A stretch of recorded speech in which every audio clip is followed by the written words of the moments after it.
निस्वार्थ, मुनि व्रत का उपदेश दे हमको किया कृतार्थ।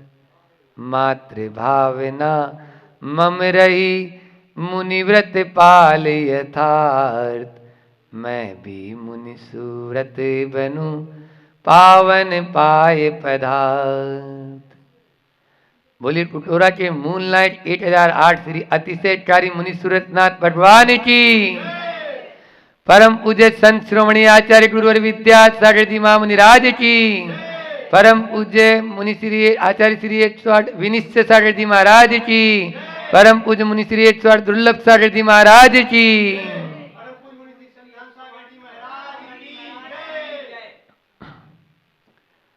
बहुत ही अच्छा लग रहा है। क्षेत्रों पर आने पर अपना आप ही एक अलग ही विशुद्धि का अनुभव होता है।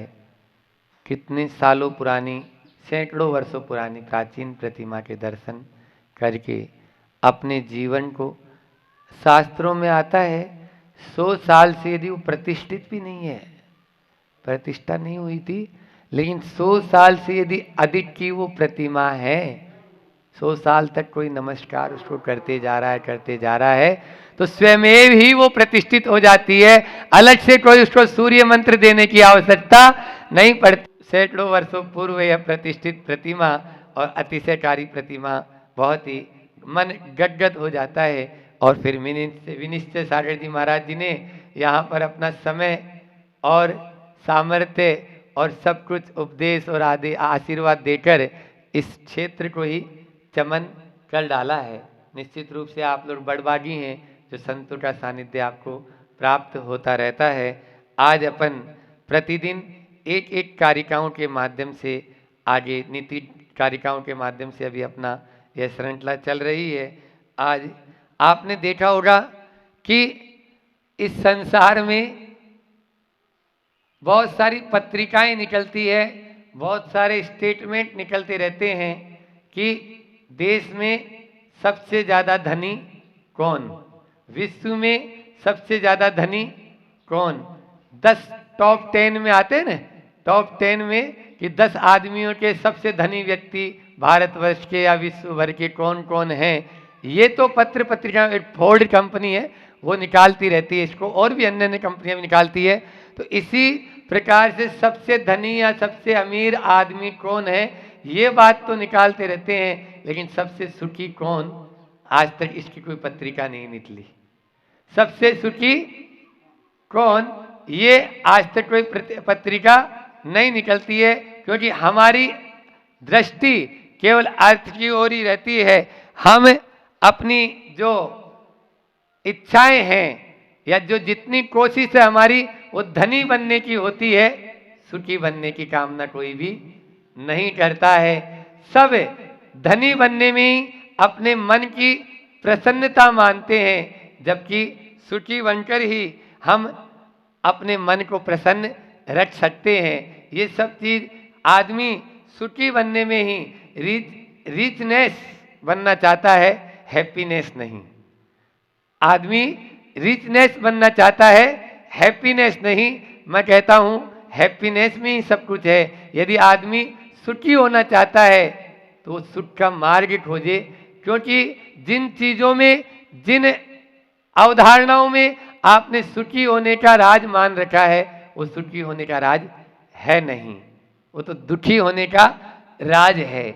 आज अपन सब मिलकर उसी की बात करेंगे कि 4 बातों पर अपनी बात को अपन आगे बढ़ाएंगे कि आदमी सुखी होना चाहते हो या नहीं चाहते। सब यहाँ बैठे हुए आप लोग बोलो चाहते हैं।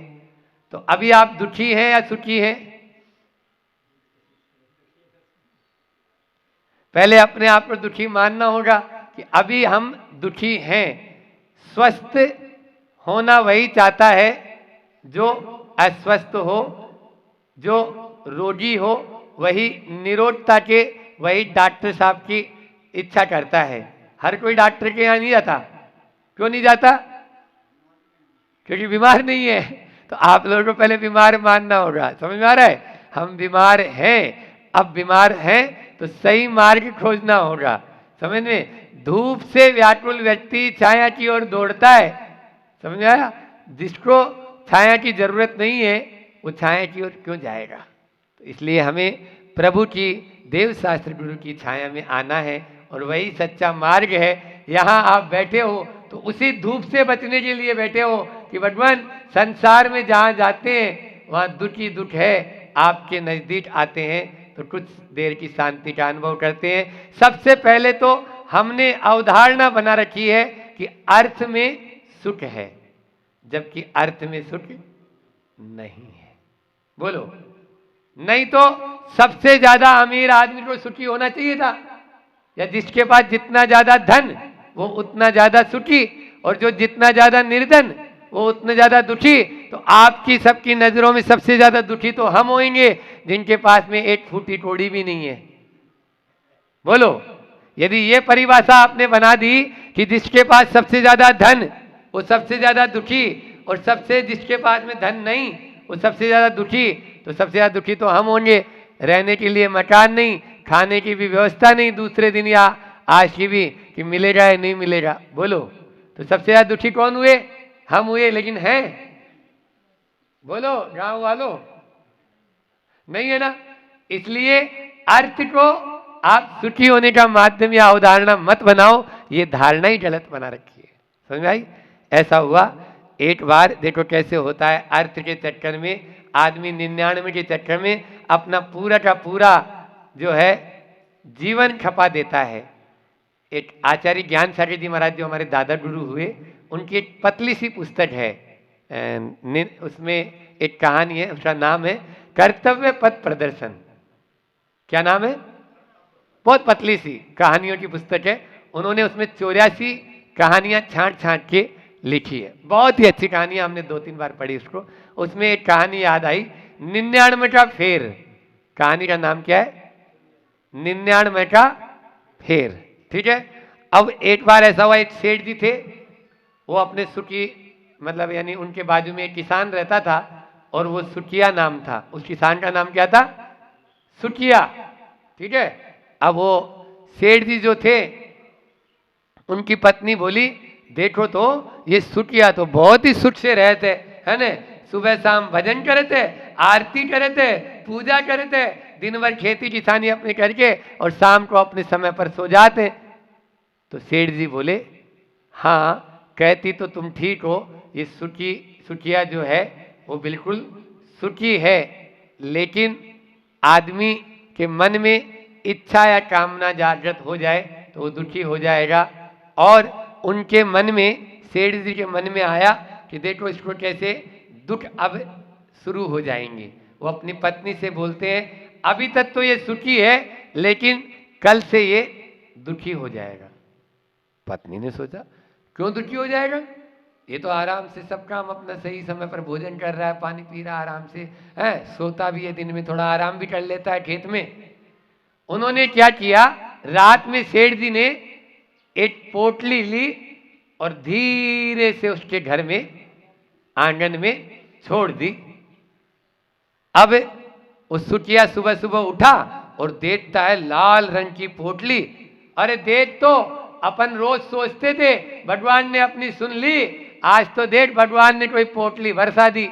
और खोल के देखी तो उस पोटली में पोटली गिरा दी, और वो पोटली, उस पोटली में सोने के मोहरे।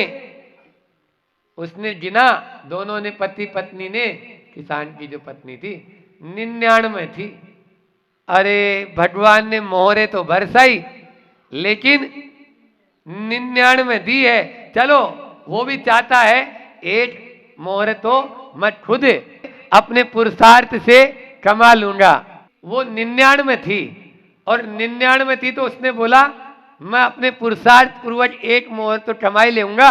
और वो अब जो 8 घंटे मेहनत करता था खेत में, 10 घंटे मेहनत करने लगा, क्योंकि अब उसके मन में चाह जाग गई थी, एक मोहर मुझे बढ़ाना है। अभी तक 8 घंटे जो मेहनत करता था उसमें अपने बाल बच्चों का और अपने स्वयं का, माता पिता का, सबका अच्छे से भरण पोषण कर लेता था। लेकिन अब एक मोहर और मिल जाए, इसके लिए मुझे अतिरिक्त, हमारे माँ साहब बोलते हैं पदमचंद जी कि एक्स्ट्रा ड्यूटी, तो एक्स्ट्रा ड्यूटी करने लगा कि एक सोने की मोहर और हो जाए, और उसने बड़े पुरुषार्थ पूर्वक अब जो सुबह शाम थोड़ा समय देता था भगवान का वो भी कम करने लगा, और एक मोहर और कमा ली, 100 मोहरें हो गई, और 100 मोहर होते ही खुशी से झूमने लगा। लेकिन तभी उसके मन में विचार आया, इनको रखने के लिए अब एक तिजोरी भी तो चाहिए, और तिजोरी ऐसे तो नहीं कोई फ्री पॉकेट में मिल जाए, गोदरेज की अच्छी बढ़िया तिजोरी खरीदनी है।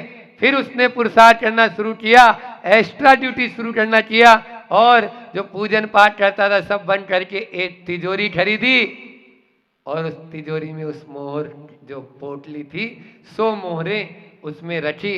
अब इतनी बड़ी तिजोरी और वह इतनी सी पोटली 100 मोहरें, बोले इतनी बड़ी तिजोरी है और इतनी सी पोटली है, मुझे तो इसको पूरी भरना चाहिए तब तो अच्छो रहे, है ना।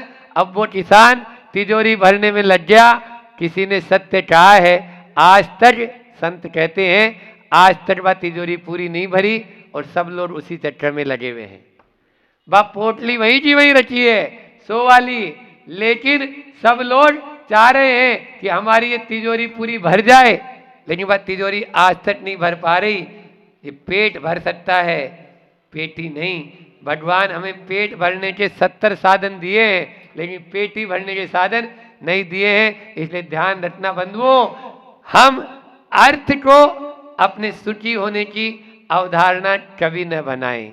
दूसरी है, पदार्थ को सुखी होने की हम अवधारणा बना रखें। हम पदार्थों में सुख खोजते हैं, जितने ज्यादा पदार्थ उतने ही ज्यादा हम सुखी हो जाएं।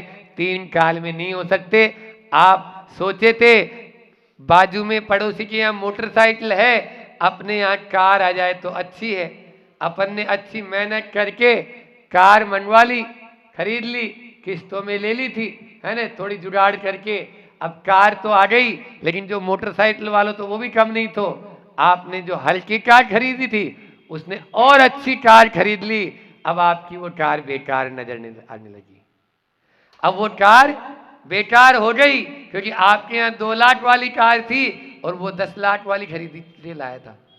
आपके यहाँ 2 मंजिल का मकान है, बड़ी मुश्किल से बनाया था, उसने 3 मंजिल का बनाते ही अब आपकी 2 मंजिल खराब लगने लगी। तो बोलो पदार्थों में सुख है? नहीं है। जो रसगुल्ला आपको अभी तृप्ति का दे रहा था, पहले 1 खाया, 2 खाया, 10 खाए, 15 खाए, 20 खाए, तब तक तो आपको अच्छे लग रहे थे। अब सामने वाले ने बड़ी मनुवार से पूछा, बाबूलाल जी ने, प्लीज एक और ले लीजिए। बोले नहीं भैया अब उल्टी हो जाएगी, अभी तक तो सुलटी हो रही थी। बोलो क्या रसगुल्ला में रस है? पदार्थों में रस नहीं है, इसलिए वो भी नहीं हो सकता है। ये भी सुखी होने का मार्ग नहीं है। अर्थ भी सुखी होने का मार्ग नहीं है, पदार्थ भी सुखी होने का मार्ग नहीं है। और तीसरा है भोग को, भोगों को हमने सुखी होने का मार्ग मान रखा है। जो पंचेंद्रिय के विषय भोग हैं, क्या ये सुखी होने के मार्ग हैं? नहीं, ये तो वैसे ही हैं। अपनी हड्डी वो कुत्ता जो मुंह में लेके चबा रहा है, ठीक है ना, या खाज खुजाते ना, खाज की बीमारी हो जाती है कोई को, है ना, तो खाज खुजाते, अब खुजाते जाओ, आपको अच्छी तो लगत है, लेकिन थोड़ी देर बाद में बोलो खाज खुजाने में आपको आनंद आता है ना, फिर उसके बाद में क्या होता है? बोले महाराज जलन होती है। फिर देखते हैं कोई घी मिल जाए गाय गैया को तो थोड़ा सा लगा ले, नहीं तो उसे खून आना शुरू हो जाता है, वहां से रिसना शुरू हो जाता है। इसी प्रकार से ये भोग और पंचेंद्रियों के भोग, चाहे वो स्पर्शन इंद्रिय का हो, चाहे वो रसना इंद्रिय का हो, चाहे वो कर्ण इंद्रिय का हो, चाहे वो चक्षु इंद्रिय का हो, और चाहे वो घ्राण इंद्रिय का हो, इन पंचेंद्रिय के भोगों में भोगों, अभी अभी पूजा में पढ़ा था हमारे रवि ने, भोगों को इतना भोगा कि खुद को ही भोग बना डाला। साध्य और साधन का अंतर मैंने आज मिटा डाला। मुझे क्या साध्य करना है ये पता ही नहीं, मैं तो साधन में ही लग गया, जुटाता रहा सुविधाएं, यही मेरे जीवन की दुविधाएं बन गई। कुटोरा वालों सुन रहे हो नहीं सुन रहे हो? इसलिए भोगों में भी सुट नहीं। और फिर अगला अंतिम चौथा है, अर्थ में सुट नहीं, पदार्थों में सुट नहीं, भोगों में सुट नहीं, और अंतिम है परिवार में सुट नहीं। हम सगे संबंधियों को सुख का साधन मानते हैं, लेकिन ये सुख के साधन है नहीं। परिवार जो है वो हमारा सुख का 3 काल में साधन नहीं होगा। किसी ने कहा है, दोहा लिखा है कि गिरे रहो परिवार से, पर भूलो न ये विवेक। सुन रहे हो रवि? घिरे रहो परिवार से, पर भूलो ना ये विवेक। आया एक का एक था, जाए एक का एक। आया एक का एक था, जाए एक का एक। इसलिए हमें परिवार में भी सुख नहीं होगा, क्योंकि ये जितने भी संबंध है, जितने भी संयोग है, ये सब वियोग में है। एक न एक दिन छूट जाएंगे, आप यहीं धरे के धरे रह जाएंगे। खाली हाथ आए थे और खाली हाथ हम चले जाएंगे। कुटोरा की व्याख्या और कर दें, समय भी अपना हो रहा है। कुटोरा बहुत अच्छा है, हमने अच्छी व्याख्या की है इसकी, है ना, क्योंकि कुटिलता से नहीं की। हाँ, कू तो वैसे आगे लगा देते हैं तो गलत हो जाता है, लेकिन हमारे यहाँ कुटोरा का मतलब होता है कूट और ओरा, संधि विच्छेद करो। कूट और ओरा, ओरा का मतलब होता है भामंडल। ओरा का मतलब हमने द्वारा में भी ओरा पे आपको भामंडल पे लेस्या पे कहा था। तो ओरा का मतलब होता है हमारे पीछे का जो भामंडल, जो हर का, चाहे पशु जानवर हो, चाहे पक्षी हो, चाहे मनुष्य हो, सबका एक ओरा होता है। गुरु जी आचार्य श्री जी का भी ओरा है, जो उनके ओरे में आ जाता है वो क्या पूछना है, क्या बोलना है, सब कुछ भूल जाता है। खाली बस गुरु जी को देखता रहता है, बस यही उनका भामंडल है। तो यहाँ पर कूट यानी होता है शिखर, कूट यानी टोंट। जैसे अपने यहाँ सम्मेद शिखर जी में कूट बने ना, तो वैसे कूट यानी टोंट, और ओरा यानी भामंडल। भामंडल को शिखर तक पहुंचाने का जो माध्यम है वो है कुटोरा। वो क्या है? कुटोरा। कुटोरा, आप अपने भामंडल को और सर्वश्रेष्ठ बनाना चाहते हो तो प्रतिदिन मुनि सूरतनाथ भगवान के चरणों में आ जाओ। आपका भामंडल तो अपने आप निखरेगा, अपने आप निखरेगा। आज का एक और बात बताएं आपको कि जो कारिका के लिए आप प्रतिदिन सुनने के लिए लालायित रहते हैं, तो आज एक कारिका लेते हैं जिसमें जो मूलाचार की कारिका है और बहुत ही सुंदर वर्णन किया गया है उसका। भिक्षम चरवसरण्ये थोवम जे में मां बहुजम पे दुखम से जिन निद्दा मेतिम भावे ही सुत्वे रड्गम। ये आचार्य श्री जी प्रतिदिन प्रातःकाल की वेला में प्रतिदिन बोलते हैं। बहुजम पे माँ मतलब कम बोलना चाहिए, दुखम से दुखों को सहन करना चाहिए, और निद्रा को जीतना चाहिए, और सभी में मैत्री भाव रहना चाहिए, राग द्वेष नहीं रहना चाहिए। तभी हम अपने जीवन को उन्नत कर सकते हैं। तो 4 बातें मैं इसमें आपको महत्वपूर्ण जो बताना चाह रहा हूँ वो ये है कि निद्रा को जीतो। निद्रा जीतेंगे, वो जीतने के लिए आचार्य ने कहा थोवम जम्पे ही, मतलब थोड़ा जेमे ही, मतलब थोड़ा जीमो, मतलब थोड़ा खाओ। थोड़ा खाएंगे तभी हम निद्रा को जीत पाएंगे। बहु जम्पे माँ, कम बोलेंगे तभी हम आगे बढ़ पाएंगे, और दुखों को सहेंगे तभी। तो 4 बातें याद रखेंगे आज इससे कि कम खाओ, निद्रा को जीतो, कम बोलो और दुखों को सहो। इन 4 बातों को याद रखोगे तो निश्चित रूप से अपना आगे का कल्याण कर सकते हैं। इतने ही रखते हैं। बोलिए अहिंसा परमो धर्म की। आचार्य गुरुवर विद्यासागर जी महामुनि राज की। इन तीनों चारों पे बहुत अच्छे से मैं एक बात बताता हूँ। एक बार की बात है, हम लोग डोंगरगढ़ की ओर जा रहे थे। अब डोंगरगढ़ क्षेत्र जो है छोटा सा है, छत्तीसगढ़ का क्षेत्र है, नवीन क्षेत्र है, छोटी सी धर्मशाला है, वहीं के वहीं सबको रहना आएगा। एक स्टेशन पहले ही आचार्य भगवान को मैं और निशंग सागर जी महाराज जी कड़का लगा रहे थे। कड़का होता है घी और हल्दी का होता है, यहाँ के बुंदेलखंड के लोग समझते, पाँव में लगा रहे थे, उसकी तैयारी कर रहे थे। आचार्य भगवान इस तरफ कोने में थे एक तख्त पर, और हम इस तरफ दोनों महाराज थे। अब दोनों महाराज ने आपस में बात कर ली, कानों ही कानों में आपस में बात कर ली। अब हम दोनों आपस में बात कर रहे थे, बात तो गुरुदेव ने उस बात को सुनने का प्रयास किया कान लगा के, पर सुन नहीं पा रहे थे क्या बात चल रही है। फिर धीरे से उन्होंने हमारी तरफ देखा, दोनों की तरफ, और दोनों की तरफ देखकर उन्होंने कहा, क्यों, क्या चल रहा है? अब बात ऐसी थी कि हम बता नहीं सकते हैं। अब दोनों छोटे छोटे साधु, अब हम क्या उनको बताएं कि क्या बात चल रही थी, क्यों, क्या चल रहा है? हमने कहा जैसे कुछ नहीं कुछ नहीं। क्यों, कुछ तो बात चल रही थी आपकी। नहीं नहीं, अच्छे से कुछ नहीं कुछ नहीं। ठीक नहीं है, बताओ। हम नहीं अच्छे से कुछ नहीं। और हमारी ऐसी बात थी। उन्होंने कहा ठीक ठीक ठीक, एक काम करना, मुस्कुराए एकदम, कल इरियापद में याद दिला देना। कल इरियापद आहार के बाद होती है, सब साधु इकट्ठे होते हैं। अब हम तो घबरा गए, अब क्या होगा? इरियापद में सब साधुओं के सामने अपनी तो अब भैया फजीती होनी है, और क्या होना है अब तो जो है सो थे। अब हम अपने आप को बहुत कहाँ लग गए अपन, क्या हो गया ये, अब बता ही देते। अब तो अच्छा ऐसी बात थी, क्या होता, डांट लेते। अब सबके बीच में डांट पड़ेगी, खाएंगे क्या करें, अब कर्म का उदय है, कान पकड़ेंगे सबके बीच में। बोले कल याद दिला देना इरियापद में। तो हमने कहा ठीक है। इरियापद आहार हुए, आहार का इरियापद में सब साधु इकट्ठे हुए, हम लोग पहुंचे। अब हमारी हिम्मत नहीं, सबके बीच में कैसे याद दिलाएं? आचार्य श्री भूल जाए तो बहुत अच्छी बात है कि हम नीचे मुँह करके बैठे रहे। तो आचार्य श्री मुस्कुराए, क्यों आज दुर्लभ सागर और निसंग सागर नहीं?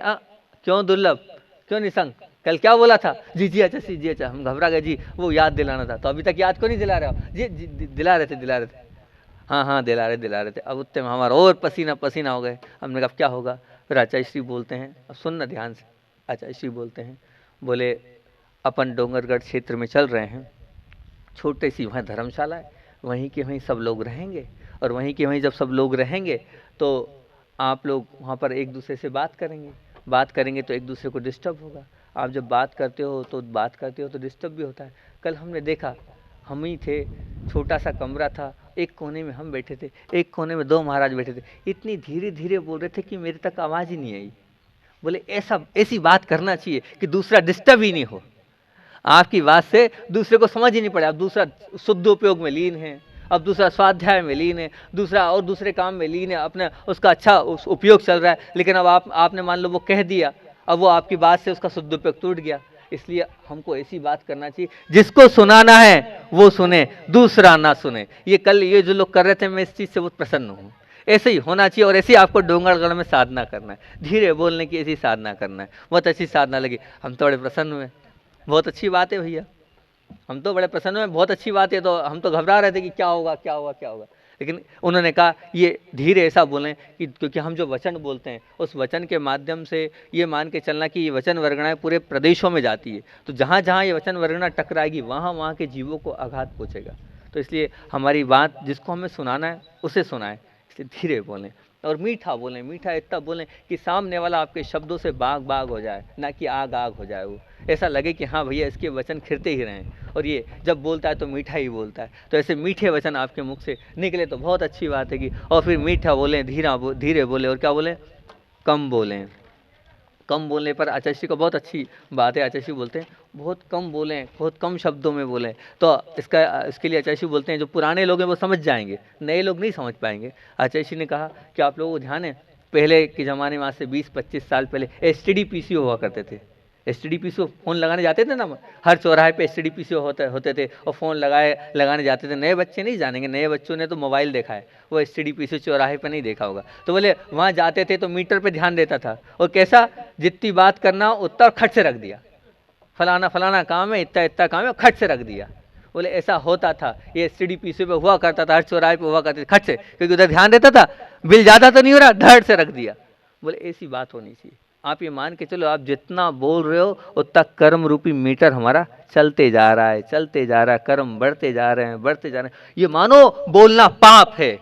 जब तक आप स्वीकार नहीं करोगे कि बोलना पाप है, तब तक आपका जीवन में आप आगे बढ़ ही नहीं पाओगे। ये मानो क्या है, बोलना पाप है, और वो पाप रूपी मीटर हमारा चल रहा है। तो हमें कम से कम शब्दों में बोलना है, जितने कम शब्दों में बोल सकते उतना अच्छा होगा। वही बात है, आप उसी को बार बार रिपीट करे जा रहे हो, बार बार बोले जा रहे हो, कितने कर्मों का बंद हो रहा है। क्योंकि मन वचन काय की गुप्ती होती है, जितना वचनों को हम कम बोलेंगे उतने कर्मों की निर्जरा हमारी बढ़ती चली जाएगी। इसलिए आप कितना कैसा बोलो, उस फ़ोन का जो उदाहरण दिया है, उस STD PCO का जो उदाहरण दिया, वैसे अगर आप अपने जीवन में बोलोगे तो बहुत अच्छी बात है। और चौथी बात क्या है, आवश्यकता होने पर बोलो। लगे कि हाँ मुझे बोलना जरूरी है तो बोलो, नहीं तो नहीं बोलना। हमें क्या जरूरत बोलने की, जब चार बड़े बात कर रहे हैं, हमारी आवश्यकता नहीं तो हम क्यों बोले। लेकिन नहीं, हमारा दिमाग ज़्यादा चलता है, हमारी आदत पड़ी है, हम बीच में उलझते हैं और फिर उलझने के बाद फिर अपने आप को संकट में और कष्ट में डालते हैं। नहीं बोलो, जितना कम बोलोगे उतना अच्छा है। लगता है कि मेरे बिना बोले काम नहीं चल रहा है, तब आप बोलो, तब आपके बोलने की सार्थकता होगी,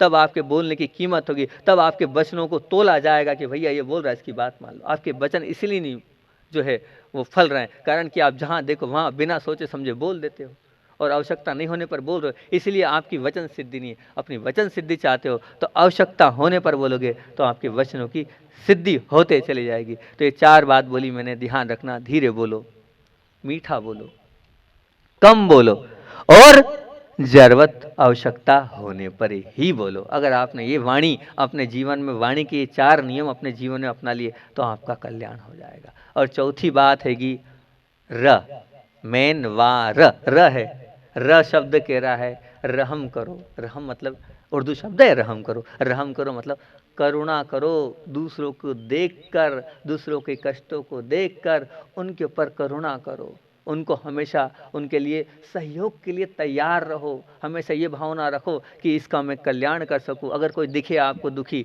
तो उसके ऊपर आपके अंदर करुणा आनी चाहिए। करुणा आएगी तो ये समझना कि आपने बहुत कुछ अच्छा कर लिया, अच्छा बना लिया अपने आप को। एक छोटी सी कहानी, आचार्य का संस्मरण तो हम रोज़ सुनाते हैं और वो आज की इस मीठी और कम बोलों में आ गया आएगा। आज संस्मरण ना सुनाकर इस रहम पर एक कहानी सुनाता हूँ, छोटी सी कहानी है। कहानी करके अपनी बात को विराम दूंगा। हो सकता है इस कहानी से आपके अंदर करुणा आ जाए, आपके अंदर रहम, वो जो चीज़ जो रहम है वो आ जाए। वो बहुत छोटी कहानी, बहुत काम की कहानी है। एक बार की बात है कि वैष्णव संप्रदाय से संबंधित कथानक है ये, हिंदू लोग भी बहुत सारे बैठे हैं। अर्जुन और कृष्ण जा रहे थे, अर्जुन और कृष्ण जा रहे थे तो अर्जुन के पास एक जो भिक्षुक था, एक जो ब्राह्मण था वो निकला। वो रोज़ रोज़ देखता था ब्राह्मण भिक्षा लेने निकलता है, रोज़ रोज़ देखता है। तो कृष्ण जी से कहा, हे भगवान, ये गरीब व्यक्ति रोज़ रोज़ निकलता, मुझे बड़ा विकल्प होता है, इसको एक ही बार में धनी बना देता हूँ। ये मुझे यहाँ से निकलता है तो अच्छा सा नहीं लगता है। तो कृष्ण जी मुस्कुराए, बोले हाँ ठीक है। अर्जुन के पास जब वो ब्राह्मण आया तो उन्होंने कहा, देखो हम एक ही बार में आपको धनवान बना देते हैं, अब बार बार जो है तुम यहाँ से निकलते हो तो हमें अच्छा नहीं लगता है। हम यहाँ से निकलते हैं, देखते तुम रोज़ रोज़ निकलते हो, रोज़ रोज़ घर घर जाते हो भिक्षा मांगने, भिक्षा देहिम भिक्षा देहिम। ये हम आपके लिए सोने की मुद्राओं की थैली दे रहे हैं, इस थैली को ले जाओ, इसको बेचना, पूरा जीवन तुम्हारा सार्थक हो जाएगा। ब्राह्मण प्रसन्न, उसने कहा सब कुछ मिल गया, आप क्या चिंता, मेरा तो पूरा जीवन कट जाएगा, इतना धन हो गया। और खुशी खुशी अब वो आते आते जो है थक गया था तो एक पेड़ के नीचे जो है वो लेट गया। और पेड़ के नीचे लेटा नहीं कि समझ में आ गई किसी चोर को, और वो जो चोर ने वो थैली है वो थैली उड़ा ली। उड़ा के जब घर पहुंचा तो पत्नी को बहुत कोसा कि सब कुछ मिल गया था, पूरा जीवन सार्थक हो जाता अपना, लेकिन करूँ क्या, किस्मत का मारा, मेरी किस्मत में लिखा ही नहीं है, कोई उसको ले गया। अगर वो दिख गया तो छोड़ेंगे नहीं, लेकिन अब क्या करें, वो तो ले गया, मेरी नींद लग गई, मैं थक गया था, मेरी गलती है, मुझे बिल्कुल जागृत अवस्था में रहना था, अब हो तो गया। फिर पुनः वो भिक्षा के लिए गया तो फिर देखा उसको, तो अर्जुन ने कहा अभी तो उसको इतना दिया, उसके बाद भिक्षा मांग रहा है। बोला क्यों, तुमको हमने दिया था ना सब कुछ। बोले दिया तो था, लेकिन क्या करूं मैं, मुझे दिया था पर वो ऐसी ऐसी घटना घटी, उसने पूरी बता दी। उसने कहा चलो कोई बात नहीं, ये मोती ले जाओ, बहुत कीमती है, इस मोती को बेचोगे तो तुम्हारा जीवन कट जाएगा। अब क्या पहली बार भी वो क्या सोच रहा था, अपना ही अपना सोच रहा था, किसी जीव के विषय में नहीं सोच रहा था कि मेरा घर हो जाएगा, मेरा मकान हो जाएगा, मेरे बच्चे अच्छे हो जाएंगे, अपना अपना सोच रहा था। किसी जीव के मात्र में करुणा के विषय में उसके लिए कुछ नहीं था कि नहीं मेरे पास मिला है तो मैं बाजू वालों का भला कर दूंगा, मेरे पास मिला है तो मैं गरीबों की भी मदद कर दूंगा, मेरे पास मिला है तो मैं उन पशुओं की भी को भी दाना दूंगा, कुछ नहीं, अपना अपना सोच रहा था। दूसरी बार भी मोती मिला, वो यही वाहन भावना हो रही थी, अच्छा रहा, अब तो बहुत अच्छी बात है, सोने से ज़्यादा कीमती तो मोती मिल गया है, और किस्मत वाला हूँ मैं तो। अब तो बोले बिल्कुल सोना नहीं, रास्ते में जागते जागते गया, घर जाने का उसने कहा क्या करूँ, अब पत्नी आ रही, उसने सबसे पहले उसको छुपाया कि कहीं फिर चोरी नहीं हो जाए। उस मोती को लिया और उस मोती को उसने जो एक पुराना सा एक वो था, कहना चाहिए उसको आप लोग मटकी बोलते हो, उसमें रख दिया। और रखने के बाद उन्हें अब बहुत थक गया हूँ, धर्म पत्नी आएगी, पूरा सफ़र करके यहाँ सो गया। वो सोया। अब योग संयोग की बात थी, पत्नी पानी लेने गई थी, पानी ला रही थी और एकदम गिर गई, वो जो हंडी थी फूट गई। और उसने सोचा एक काम करती है, पुरानी तो रखी है, याद आ गई, वो पुरानी हंडी निकाली। अब देखा तो था नहीं कि उसमें कुछ डला है कुछ है, और उसमें को लेके गई और लेके पानी भर के ही। तो अब पानी भर के ही उतने में नींद खुल गई। नींद खुलने के बाद वो बोला देखो ऐसा ऐसा है, और पुरानी हंडी में मैंने मोती को रख दिया। पुरानी हंडी? वो तो मैं वहां ले गई थी। कहाँ ले गई थी? बोला नदी पे पानी के लिए। बोलो, फिर गया मोती। दूसरी बार फिर मोती चला गया। वो बड़ा विकल्प, बोले देखो मेरी किस्मत कैसी फूटी। दूसरी बार फिर फूट गई किस्मत। अब फिर पुनः वो भिक्षा के लिए गया। कृष्ण जी और अर्जुन बोले हे भगवान कैसा आदमी है ये, फिर मदद करी फिर आ गया ये।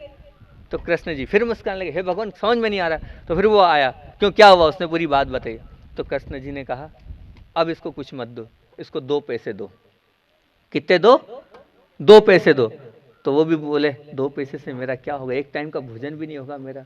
कैसे ये कृष्ण भगवान है, भगवान होने के बाद भी ऐसे हैं। उनसे तो उनका शिष्य अर्जुन अच्छा है, एक बार मोती दिया और एक बार स्वर्ण मुद्राएं दी, और ये कृष्ण 2 पैसा दे रहे हैं। कैसे भगवान है, किन्ने इनको भगवान बना दिया। ठीक है, वो कोसता कोसता आ रहा था। अब उधर से आ रहा था, सुनना 2 मिनट की आखिरी बात है कि वो आपके काम की अंतिम बात जो सारभूत हैगी। वो आ रहा था, आते आते उसने देखा एक मछुआरा मछली लेके आ रहा था।